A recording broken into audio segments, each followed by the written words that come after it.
Shalom, saudara-saudara yang dikasihi Tuhan. Kita mengucap syukur kalau kita terus bisa beribadah dengan kondisi-kondisi yang memang tidak bertatap muka secara langsung, tetapi saya sangat yakin firman Tuhan mampu melewati batas-batas ruang dan waktu. Karena itu, saudara-saudara yang dikasihi Tuhan, kita patut mengucap syukur. Saudara-saudara, kita sudah memasuki bulan kelima dalam ibadah streaming, saudara-saudara ya.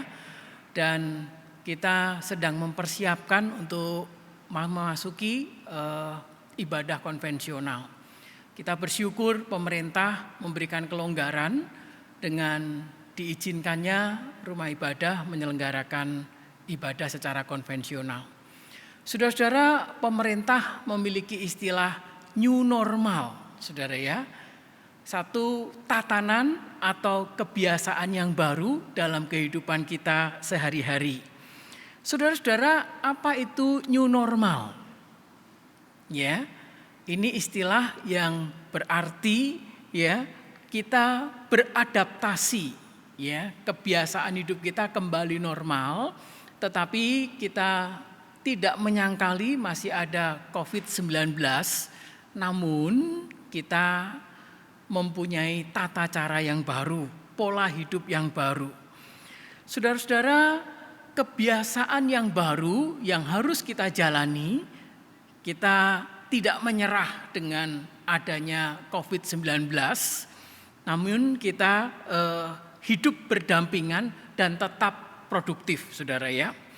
Kita tidak perlu takut, ya kita tidak perlu kemudian kehidupan kita dikekang atau kemudian kita merasa khawatir, cemas terhadap virus ini. Kita harus mempunyai pola hidup yang baru. Saudara, walaupun masih ada virus, tetapi kita tetap bisa hidup secara normal.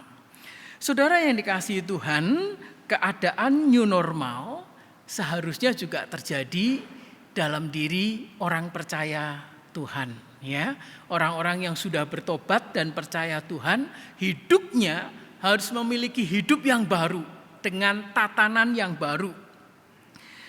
Dengan kata lain, saudara, setiap orang percaya tidak hidup lagi dengan cara yang lama, dengan dikuasai dosa, tetapi kita hidup dengan kebiasaan-kebiasaan yang baru. Kehidupan yang dipimpin oleh Roh Kudus. Saudara, kita seharusnya ketika menjadi orang Kristen, ya, kita tahu kita mendapatkan kebebasan dari Tuhan, ya. Kita percaya kepada Tuhan, kita tidak diikat lagi oleh dosa, kita memiliki kehidupan yang baru. Saudara-saudara, itulah yang seharusnya dalam kehidupan saya dan saudara sebagai orang Kristen, kehidupan yang new normal. Saudara, mari kita belajar dari Roma pasal 8 ayat 1 sampai ayat yang ke-11. Namun sebelumnya saya ajak kita berdoa terlebih dahulu. Tuhan, kami bersyukur kalau Engkau memberikan kami penebusan, sehingga kami tidak lagi tinggal hidup dengan cara yang lama, tetapi kami memiliki tatanan yang baru, pola pikir yang baru, tingkah laku yang baru sebagai orang percaya. Tuhan, biarlah kebenaran firman yang akan kami baca, kami renungkan, benar-benar memberikan pencerahan dalam kehidupan kami, bahkan menuntun kami hidup sebagai anak-anak Allah. Terima kasih Tuhan.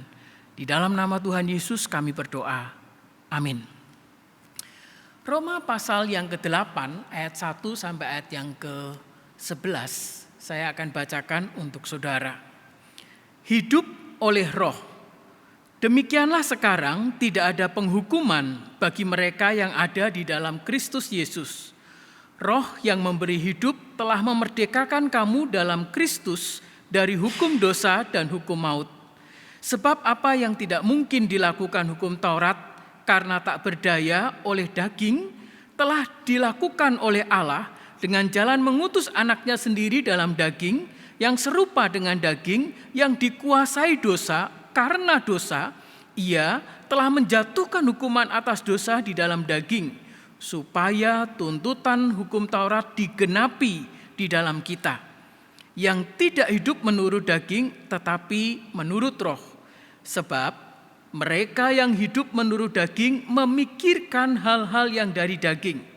Mereka yang hidup menurut roh memikirkan hal-hal yang dari roh. Karena keinginan daging adalah maut, tetapi keinginan roh adalah hidup dan damai sejahtera. Sebab keinginan daging adalah perseteruan terhadap Allah, karena ia tidak takluk terhadap hukum Allah. Hal ini memang tidak mungkin baginya. Mereka yang hidup dalam daging tidak mungkin berkenan kepada Allah. Tetapi kamu tidak hidup dalam daging, melainkan dalam roh. Jika memang roh Allah diam di dalam kamu, tetapi jika orang tidak memiliki roh Kristus, ia bukan milik Kristus. Tetapi jika Kristus ada di dalam kamu, maka tubuh memang mati karena dosa, tetapi roh adalah hidup oleh karena kebenaran. Dan jika roh Dia yang telah membangkitkan Yesus dari antara orang mati diam di dalam kamu, maka Ia yang telah membangkitkan Kristus Yesus dari antara orang mati akan menghidupkan juga tubuhmu yang fana itu oleh roh-Nya yang diam di dalam kamu. Amin. Bapak, Ibu, Saudara yang dikasihi Tuhan, ketika membaca bagian ini, apa yang Bapak Ibu rasakan? Saudara, ketika saya mempersiapkan bagian ini, membaca ayat 1, ayat yang kedua, bagi saya itu hal yang luar biasa, hal yang dahsyat. Apa maksudnya, saudara? Saudara coba bayangkan, kita ini orang berdosa, betul enggak? Kita ini orang yang bersalah, dengan kata lain. Artinya, saya dan saudara itu harus dihukum, harus masuk neraka, betul? Tetapi ayat 1 dan ayat kedua dikatakan, demikianlah sekarang tidak ada penghukuman bagi mereka yang di dalam Kristus Yesus. Untuk memperjelas ayat ini, saudara, saya bacakan dalam terjemahan bahasa Indonesia sehari-hari atau bahasa Indonesia masa kini. Ayat ini memberikan penegasan yang jauh lebih gamblang bagi kita, saudara ya.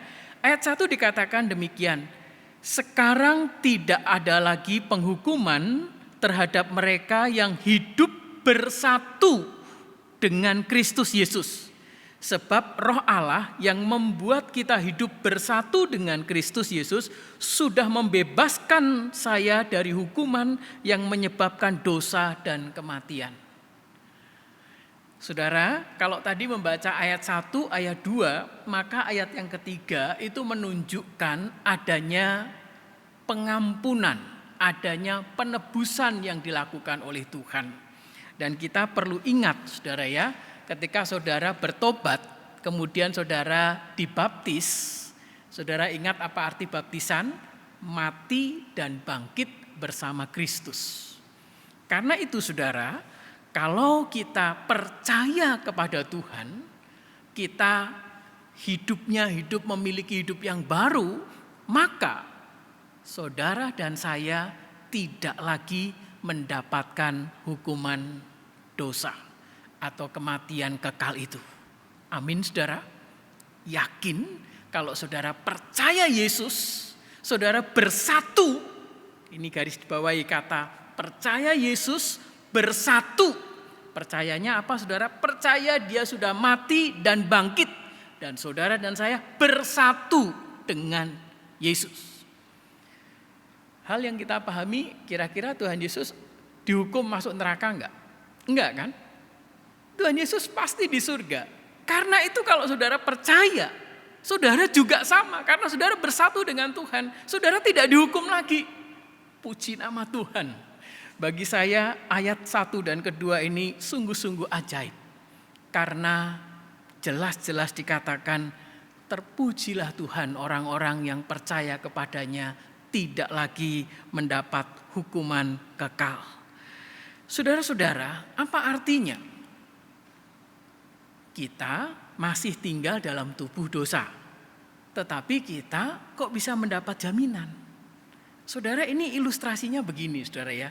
Kita sekarang ini kehidupannya sebenarnya kan tidak normal. Benar nggak, saudara ya? Ada tatanan-tatanan yang baru yang kita mulai lakukan. Contohnya, saudara, sekarang beberapa orang kita jumpai di mana-mana pakai masker. Terus kita keluar masuk tempat umum disediakan cuci tangan. Ya. Saudara, kehidupannya ini sebenarnya tidak normal. Karena masih ada pandemi COVID-19. Tetapi saudara, sekalipun virus itu masih ada, kita tetap bisa melakukan aktivitas dengan normal. Artinya saudara, sekalipun tubuh kita, fisik kita ini masih dalam dosa, namun saudara percaya Yesus, tubuh saudara, fisik saudara memang masih dikuasai dosa. Tetapi hati dan pikiran saudara dikuasai oleh Roh Kudus. Lebih jelas nanti kita lihat di ayat-ayat yang di bawahnya, saudara ya. Saudara, kalau kita membaca ayat yang keempat, ayat yang kelima, saudara ya, bagaimana proses penebusan itu dilakukan oleh Tuhan. Yesus, Allah yang menjadi manusia, menjadi daging, betul-betul Yesus itu memiliki daging. Lalu dalam tubuh manusia ini dia menanggung dosa saya dan saudara. Dalam kedagingannya hukuman dosa itu ditimpakan dalam diri Yesus. Sehingga kekuatan dosa itu sudah dipatahkan. Saudara-saudara, mari kita lihat apa yang dikatakan Alkitab. Apa perbedaannya orang yang percaya dan orang yang tidak percaya, ya. Dikatakan di sini, ya, ayat yang keempat, supaya tuntutan hukum Taurat digenapi di dalam kita yang tidak hidup menurut daging, tetapi menurut Roh. Lalu apa bedanya orang percaya, orang yang bertobat, orang yang percaya Yesus dengan orang yang tidak mengenal Yesus? Ayat yang kelima sampai ayat yang ke-9, ya, kita bisa melihat perbedaannya begitu jelas. Ayat 5 dikatakan, sebab mereka yang hidup menurut daging memikirkan hal-hal yang dari daging atau keinginan-keinginan daging, saudara ya. Mereka yang memikirkan, orang-orang yang hidup dalam roh, dia memikirkan hal-hal rohani.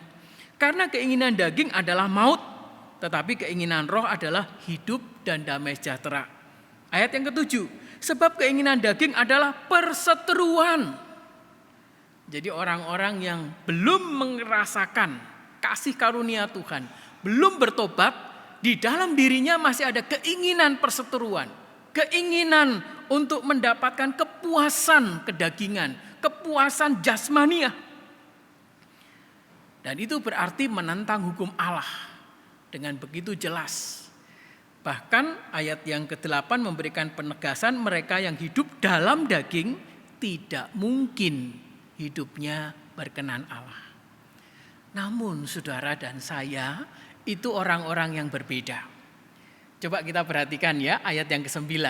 Ini saya ganti beberapa katanya, langsung saya aplikasikan. Ini luar biasa saudara. Ayat yang ke-9 dikatakan, tetapi kamu, saya ganti, tetapi saudara dan saya tidak hidup dalam daging. Jadi sudah seharusnya jangan lagi kita memikirkan perseteruan, pertikaian, pertengkaran. Kita harus bersatu, kita harus memikirkan yang rohani, kita harus memikirkan bagaimana di sekitar kita ada damai sejahtera. Bukan pertengkaran, bukan perselisihan. Karena itu dikatakan dengan begitu jelas, saudara dan saya tidak hidup dalam daging melainkan dalam roh. Jika memang roh Allah diam di dalam kamu. Ayat yang ke-10. Jika Kristus ada di dalam kamu, maka tubuh memang mati karena dosa, tetapi roh adalah kehidupan oleh karena kebenaran. Saudara, kembali saya membandingkan pasal Yang ke-8 ini ya, ayat yang ke-9 tadi Saudara ya. Kita akan melihat dalam terjemahan yang lain di sana memberikan penegasan yang lebih gampang kita cerna ya. Ayat yang ke-9 dikatakan, tetapi kalian tidak hidup menurut tabiat manusia. Kalian hidup menurut Roh Allah. Ya, ayat yang ke-10, kalau Kristus hidup di dalam dirimu, maka meskipun badanmu akan mati karena dosa, jadi tubuh kita ini akan tetap mati karena dosa, namun Roh Allah memberikan hidup kepadamu, sebab hubunganmu dengan Allah sudah baik.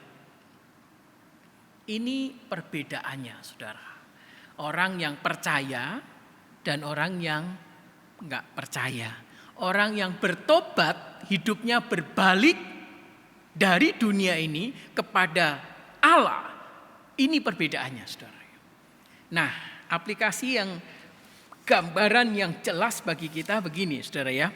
Saya akan membandingkan dengan beberapa ayat khususnya di dalam Lukas 18. Saudara bisa melihat tentang orang kaya. LAI memberikan judul orang kaya yang susah masuk surga.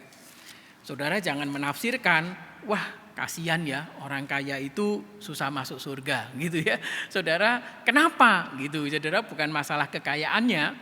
Karena para hamba-hamba Tuhan, orang-orang yang diurapi Tuhan, kita bisa melihat mereka juga orang-orang yang kaya gitu ya. Secara finansial mereka berkecukupan. Abraham itu bukan orang miskin, orang kaya dan dia masuk surga ya. Kalau saudara berkata Salomo itu raja yang paling kaya, saudara. Saudara, tapi yang menjadi fokus kenapa di dalam Lukas 18 ini dikatakan orang kaya yang sukar masuk surga. Mari kita perhatikan beberapa ayat di dalam Lukas 18 ini, saudara ya. Mengapa Lukas memberikan penekanan kalau orang kaya susah masuk surga? Apakah karena kekayaannya atau karena yang lain?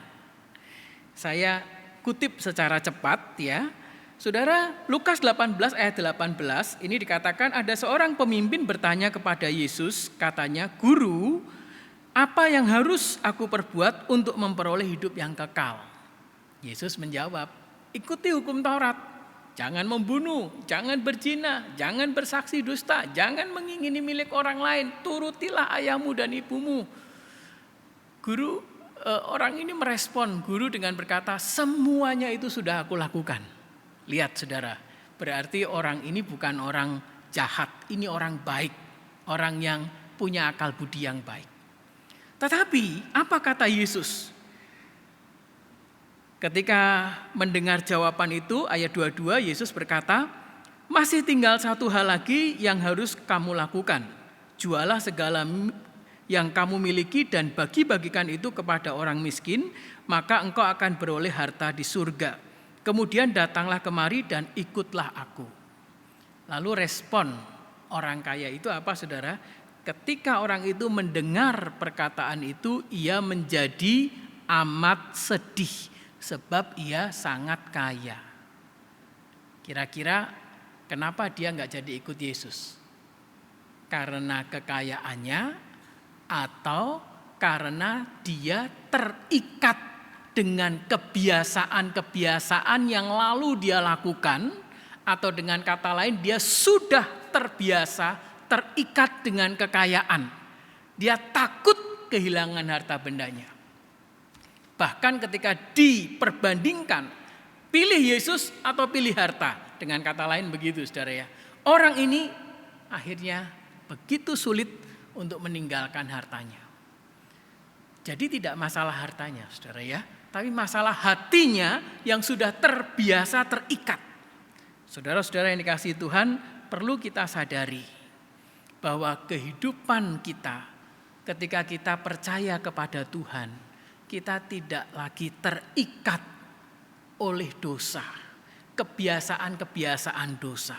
Tetapi kita harus punya tatanan yang baru. Tubuh kita masih dalam dosa, benar. Dunia ini banyak orang yang berdosa, bahkan dunia ini cemar, benar. Tapi kalau saudara percaya Yesus, saudara diberi pimpinan Roh Kudus. Sekarang tergantung saudara, mau dipakai tubuhmu untuk melakukan kehendak Allah, alat-alat kebenaran atau alat-alat kejahatan. Saudara, mari kita bandingkan di dalam Roma pasal yang ke-6, saudara ya. Di dalam Roma pasal yang ke-6, ayat yang ke-12 dan sampai ayat ke-14 dikatakan demikian. Sebab itu hendaklah dosa jangan berkuasa lagi di dalam tubuhmu yang fana, supaya kamu jangan lagi menuruti keinginannya. Dan janganlah kamu menyerahkan anggota-anggota tubuhmu kepada dosa untuk dipakai sebagai senjata kelaliman. Tetapi serahkanlah tubuhmu kepada Allah sebagai orang-orang yang dahulu mati, tetapi sekarang hidup. Dan serahkanlah anggota-anggota tubuhmu kepada Allah untuk menjadi senjata-senjata kebenaran. Karena kamu tidak akan dikuasai lagi oleh dosa. Kamu tidak berada di bawah hukum Taurat, tetapi di bawah kasih karunia. Saudara, sekarang tubuh kita ini memang masih dalam daging, saudara masih punya daging, dan itu masih dikuasai dosa. Tetapi kehidupan saudara seharusnya dengan pola yang baru. Jangan serahkan tubuhmu untuk dipakai menjadi senjata-senjata kejahatan. Terjemahan lain mengatakan demikian, saudara ya, ayat yang ke-12 sampai ayat yang ke-14. Ya, jangan lagi membiarkan dosa menguasai hidupmu yang fana, agar saudara jangan menuruti keinginanmu yang jahat. Jangan juga saudara menyerahkan anggota badanmu kepada kuasa dosa untuk digunakan bagi maksud-maksud yang jahat. Kalau tadi dikatakan sebagai senjata-senjata kelaliman. Jadi tubuh kita ini ya kita bisa pakai untuk merampok. Ya, tubuh kita yang masih dikuasai kedagingan karena kita iri, kita membunuh, bisa juga. Berarti itu dikatakan maksud-maksud yang jahat. Saudara, kalau saudara orang Kristen, percaya Yesus dan bertobat, maka kuasai dirimu. Jangan serahkan dirimu untuk dipakai yang jahat, tapi dipakai untuk maksud-maksud yang baik.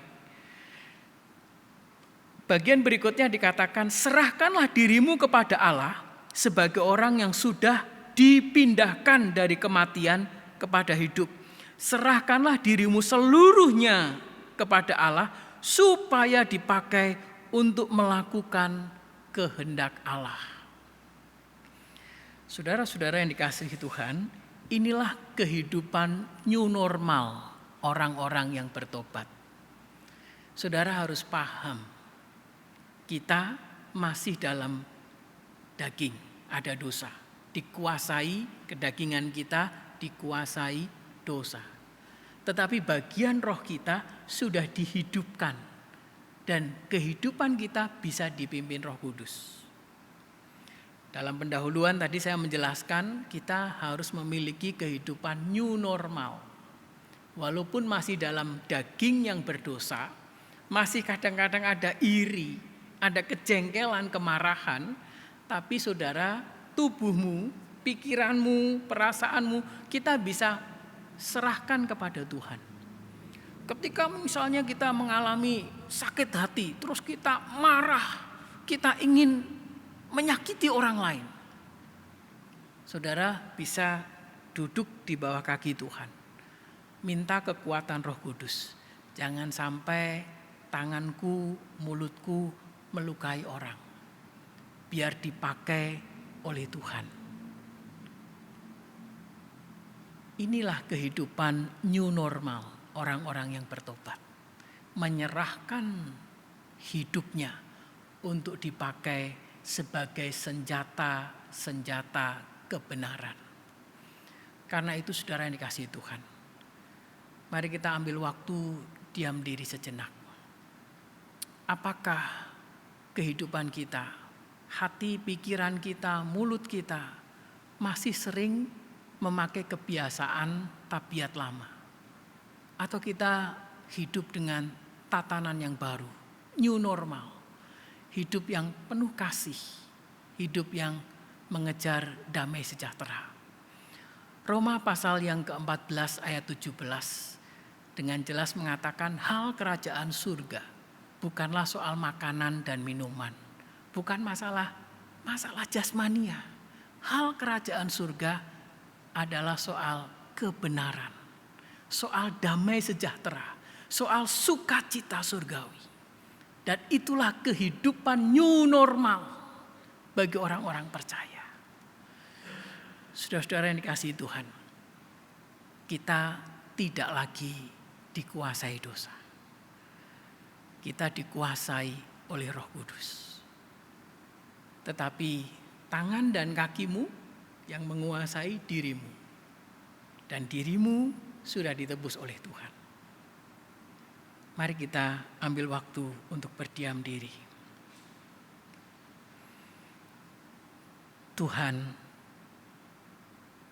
kami bersyukur kalau Engkau sudah menebus kami.